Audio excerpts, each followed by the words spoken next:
آگے ارشاد فرمایا للذین یؤلون من نسائہم، وہ جو قسم کھا بیٹھتے ہیں اپنی عورتوں کے پاس جانے کی، تربص اربعۃ اشہر، انہیں 4 مہینے کی مہلت ہے۔ یہاں پر مراد یہ ہے کہ جو شخص یہ قسم کھا لے کہ میں اپنی زوجہ سے کبھی بھی قربت نہیں کروں گا، اور ساتھ میں اللہ کی قسم کا ذکر بھی کرے، مثلا کہے گا اللہ کی قسم میں اپنی زوجہ کے قریب نہیں جاؤں گا کبھی بھی، یا بیوی سے ڈائریکٹ کہے یا کسی اور کے سامنے کہے، تو اس طرح کی قسم کھا لے تو اسے ایلا کہتے ہیں۔ اور اس کا حکم یہ ہے کہ اگر 4 مہینے کے اندر اندر اس نے قربت کر لی تو قسم ٹوٹ جائے گی اور اسے کفارہ دینا ہے، اور اگر 4 مہینے گزر گئے اور اس نے قربت نہ کی تو 1 طلاق بائن واقع ہو جائے گی۔ توجہ سے مسئلہ یاد رکھیے گا اور بڑی توجہ رکھیے گا، سمجھنے میں بسا اوقات غلطی ہو جاتی ہے۔ یہ مسئلہ اس وقت ہے جب کہ وہ اللہ کی قسم کا ذکر کرے، یعنی الفاظ ایسے ہوں جس سے قسم کا معنی بنتا ہو۔ مثلا صرف اس نے یوں کہہ دیا کہ میں تم سے بات نہیں کروں گا کبھی بھی، تو اس سے ایلا نہیں ہوتا۔ یوں کہے کہ اللہ کی قسم میں کبھی بھی تم سے قربت نہیں کروں گا، اس میں یا تو 4 مہینے کا ذکر ہو یا 4 مہینے سے زیادہ کا ذکر ہو، یا اس میں مطلقاً ذکر ہو کہ کبھی بھی قریب نہیں آؤں گا۔ اگر 4 مہینے سے کم کا ذکر ہے، 1 مہینے کا، 2 مہینے کا، 3 مہینے کا، تو پھر وہ مسئلہ نہیں ہے جو ابھی ذکر کیا گیا۔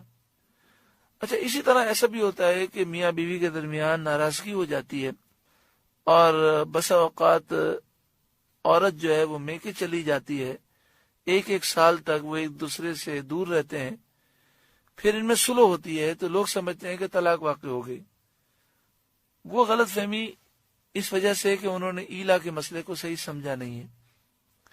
تو صرف دور رہنے سے کوئی طلاق واقع نہیں ہوتی، الفاظ اگر ایلا کے کہے ہیں اور پھر 4 مہینے گزر گئے اور آپس میں ان کی دوری رہی تو پھر اس صورت میں 4 مہینے گزرنے پر 1 طلاق بائن واقع ہوگی۔ اس مسئلے کو تفصیل سے اس لیے بیان کیا گیا، یہ بڑا اہم مسئلہ ہے، اور مسئلہ نامعلوم ہونے کی وجہ سے بہت سے لوگ غلطیاں کرتے ہیں۔ اللہ تبارک و تعالی دین کی سمجھ عطا فرمائے۔ دین کے مسائل سیکھنے میں شرم نہیں کرنی چاہیے۔ بڑا دکھ ہوتا ہے لوگوں کو نماز کے مسئلے آتے نہیں ہیں، پوچھنے میں شرم کرتے ہیں کہ اگر ہم کسی عالم سے یا کسی جاننے والے سے پوچھیں گے تو وہ کہے گا اتنا مسئلہ بھی نہیں آتا، پھر وہ غلطیاں کر دیتے ہیں۔ یعنی اگر ایک عام آدمی سے پوچھا جائے یہ بتاؤ کتنی صورتیں ہیں جس کی وجہ سے سجدہ سہو نماز میں لازم ہو جاتا ہے، تو نہیں معلوم۔ لوگ سجدہ سہو کر رہے ہوتے ہیں اور انہیں پتہ بھی نہیں ہوتا کہ سجدہ سہو واجب ہوا ہے کہ نہیں، اور بعض اوقات سجدہ سہو واجب ہوتا ہے لیکن سجدہ سہو نہیں کرتے۔ تو دین سیکھنا چاہیے، باہر شریعت کتاب اپنے گھر میں رکھیں، مطالعہ کریں، نہ سمجھ میں آئے تو کسی جاننے والے سے پوچھیں۔ فَإِن فَاؤُوا، پھر اگر اس مدت میں وہ لوٹ آئیں یعنی قربت کر لیں تو اب وہ قسم کا کفارہ دیں۔ فَإِنَّ اللَّهَ غَفُورٌ رَحِيمٌ، تو اللہ بخشنے والا مہربان ہے۔ وَإِنْ عَزَمُوا الطَّلَاقَ، اور اگر چھوڑ دینے کا ارادہ پکا کر لیا، یعنی 4 مہینے تک قربت نہ کی، فَإِنَّ اللَّهَ سَمِيعٌ عَلِيمٌ، تو اللہ سننے والا، علم والا ہے۔